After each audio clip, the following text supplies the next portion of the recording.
ఆవిష్కరిస్తున్న దాని పేరే ధరణి అని చెప్పి చంద్రశేఖరరావు గారు మనకి ఇదే సభలో చెప్పిండ్రు, వివిధ వేదికల మీద కూడా చెప్పిండ్రు అధ్యక్ష.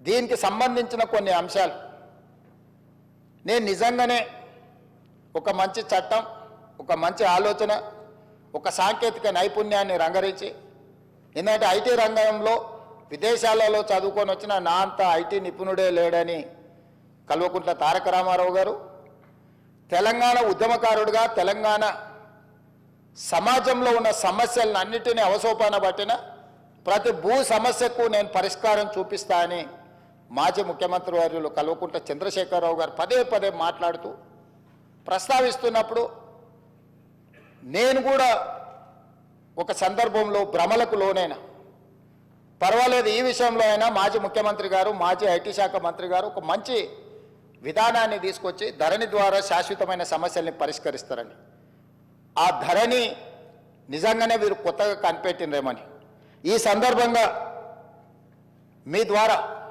శాసనసభ రికార్డులకే కాకుండా తెలంగాణ సమాజానికి కొంత సమాచారాన్ని విశ్లేషణ ద్వారా నేను చెప్పాలనుకుంటున్నా అధ్యక్ష. ఈ ధరణి అనే ఏదైతే వెబ్సైట్ కావచ్చు, లేకపోతే వారు చెప్తున్న ఈ సాంకేతిక అద్భుతము చంద్రశేఖరరావు గారు సొంతంగా కనిపెట్టిందో, లేకపోతే చంద్రశేఖరరావు గారు సొంతంగా మన రాష్ట్రానికి అందించిన గొప్ప వరప్రదాయిని ఏం కాదు అధ్యక్ష. 2010 సంవత్సరంలోనే ఒరిస్సా రాష్ట్రం, మన పక్కనున్న రాష్ట్రం, ఈ ధరణి పేరు మీద ఈరోజు తెలంగాణ రాష్ట్రంలో ఏదైతే ఈ ధరణి ఈ మాడ్యూల్ని ఇంట్రడ్యూస్ చేసినో IL&FS సంస్థకు 2010 సంవత్సరంలోనే అక్కడ రిజిస్ట్రేషన్లు చేయడానికి, అక్కడ భూ రికార్డులను పరిశీలించడానికి ఒరిస్సా ప్రభుత్వము నామినేషన్ బేసిస్ మీద వాళ్ళకి టెండర్ ఇచ్చింది అధ్యక్ష. ఏ 2019 సంవత్సరంలో చంద్రశేఖరరావు గారు ఏ సంస్థకైతే కట్టబెట్టిండో అదే సంస్థ, అదే యజమానులకు ఒరిస్సా రాష్ట్ర ప్రభుత్వము 2010 సంవత్సరంలోనే ఈ ధరణి పేరు కూడా మార్చలేదు అధ్యక్ష.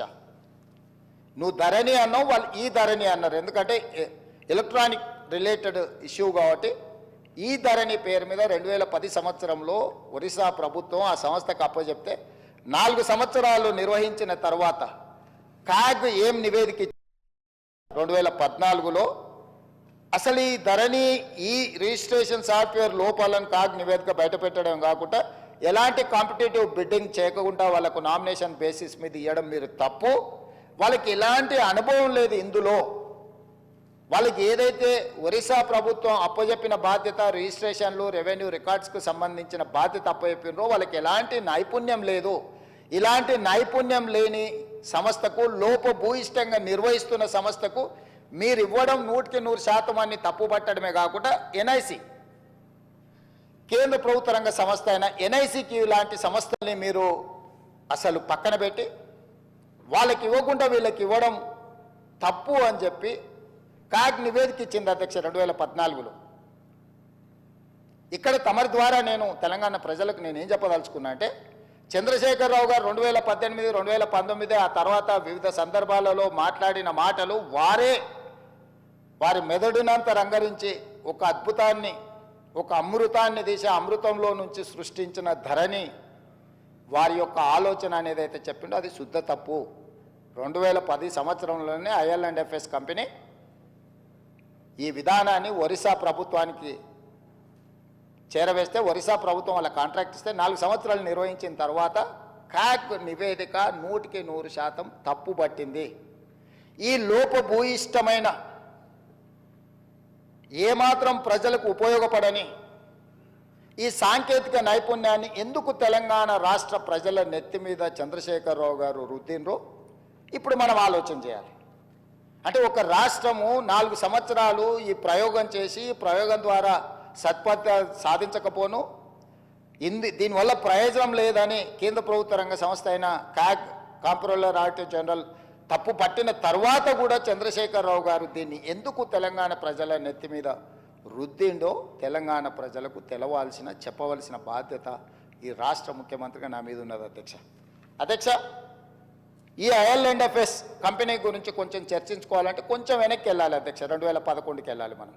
2011లో సత్యం కంప్యూటర్సు, సత్యం కంప్యూటర్ రిలేటెడ్ మేటాస్ అనే సంస్థ, సత్యం రామలింగరాజు గారు ఆనాడు దేశాన్నే కాదు ప్రపంచాన్నే తప్పుదోవ పట్టించి ప్రపంచం ముందు భారతదేశం యొక్క సంస్థలు మోసాలు చేస్తాయని ఏదైతే కేసు వచ్చిందో 2011 సంవత్సరంలో మన పరువు ప్రతిష్టను మంటగలిపిన సత్యం కంప్యూటర్స్, మేటాస్ ఈ సంస్థలన్నీ కూడా ఆ రోజు రామలింగరాజు గారి కేసులో ఇరుక్కొని జైలుకు పోయి ఆ సంస్థలన్నిటిని కూడా దివాలా తీసే పరిస్థితిలో నుంచి ఈ మేటాస్ అనే సంస్థని IL&FS సేకరించింది అధ్యక్ష.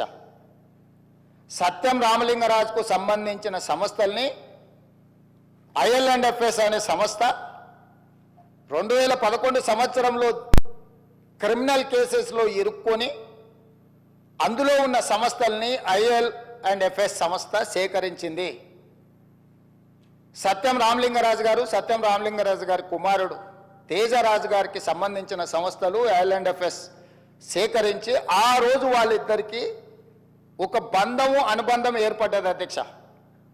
ఆ బంధం అనుబంధంతో కొనసాగింపులో భాగంగా 2018 సంవత్సరంలో IL&FS సంస్థ గాదే శ్రీధర్ రాజుకు సంబంధించిన ఇంకొక సంస్థ వీళ్ళందరూ జాయింట్ వెంచర్ కింద తెలంగాణ రాష్ట్రం ఇద్దామనుకున్న ధరణి పోర్టల్ టెండర్లో భాగస్వామ్యం తీసుకున్నారు అధ్యక్ష. 2018 సంవత్సరంలో తెలంగాణ రాష్ట్ర ప్రభుత్వం portal development and maintenance and control కోసం 2018లో టెండర్ పిలిచింది అధ్యక్ష. ఈ టెండర్ ప్రక్రియలో భాగంగా IL&FS అదేవిధంగా గాదే శ్రీధర్ రాజుకు చెందిన ఈసెంట్రిక్ అదేవిధంగా విజన్ ఇన్ఫోటెక్ కంపెనీలు సంయుక్తంగా కాంట్రాక్టు సాధించుకున్నాయి. యువరాజుకు అత్యంత సన్నిహితులు ఎవరో తమరికి తెలుసు అధ్యక్ష. యువరాజు వెనకాల ఉండి ముందల గాదే శ్రీధర్